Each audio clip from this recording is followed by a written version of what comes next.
Na mimi nikachukua. Kwa hiyo siku amepigwa hapa hivi. Kusachi ile koti lake tunakuta kondomu. Na ina maana ile dawa kama brother aliwauzia dawa moja moja. Mimi ameniuzia mbili. Yaani ameniuzia moja na nyingine pia akanichanganyia, ndo nikashtuka huu mchezo kwamba huu mchezo ni kila niza nikawa chuku hii dawa. Nikija kula hii dawa nitakuja kuwa chuku. Kwa nini nilishtuka baada ya kwanza kutafuta? Baada ya kwanza kunitafuta ndo nikashtuka kwa nini hawa hawajawachanganyia afu mimi ananichanganyia dawa. Kwa kama ni fezea itakuja kuniletea fezea nikila hii dawa. Ile dawa huwezi amini sijaila. Ile dawa sijaila mpaka nimeenda kuitupa jana, nimepeleka kwenye matakataka jana. Nimeitupa huko hivi. Kwa ndo kama hivyo. Mimi nilimuonya, nikamkataza na nikampigia na sikuwa anasema eti anataka kuja huku hivi. Nikamwambia wasikia mwanangu, mimi sitaki kukuharibia. Utakuja huku mabraza wamejipanga watakuja kukupiga utaumizwa. Akasema mimi nimeshaamua. Leo walo naliwe, mimi nakuja bana leo tafuta guest nzuri huko sijui nini. Tutalala wote huko. Nikasema huyu ananichukulia mimi ni choko. Yaani lengo lake yule jamani mchicha mwiba. Lengo lake akate alafu akatwe. Umeona? Akasema huyu ameniletea mimi madharau.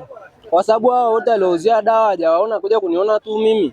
Hii ni madharau. Sawa, labda kwa kumalizia labda unashauri nini? Mimi nachoshauri tu vijana wawe makini.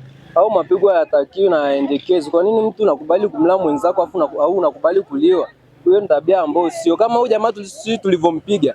Sasa tujampiga kumuumiza, sisi tumempiga kumuonya. Ndio maana umeona ametoka hapa akiwa mzima, anatembea mpaka pale, tumemwacha amenunua shati, amevaa, ameondoka zake nyumbani na mavitu yake nikamtunzia, nikamtumia toyo.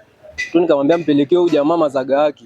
Alafu sasa hivi anaanza kuja kunitishia, sijui mtanilipa gharama nini na nini. Nikamwambia brother, hujapigwa kwa kuumizwa. Umetoka hapa mzima unatembea uko hai. Kwa hiyo hamna kitu yote umefanyiwa. Kwa baada ya kuondoka ndiko bado mpaka sasa bado mnawasiliana ama ndo? Ananitumia message za vitisho, yani nikikuonyesha message hapa ananitishia kama eti style gani, akaona kama mimi sijui ndo naogopa. Yaani umeona angalia hivi. Sijajibu kitu yote. Yaani mabrother ameniambia akituma hizo message wewe sijui kama unaona. Vitisho yani hapo mwenyewe ukisoma ni taharuki. Hizo gharama hizo wanasema kwamba ni gharama kwamba kwamba hamna kitu yote tumeharibu, yani gharama ni kwamba anasema tumempiga.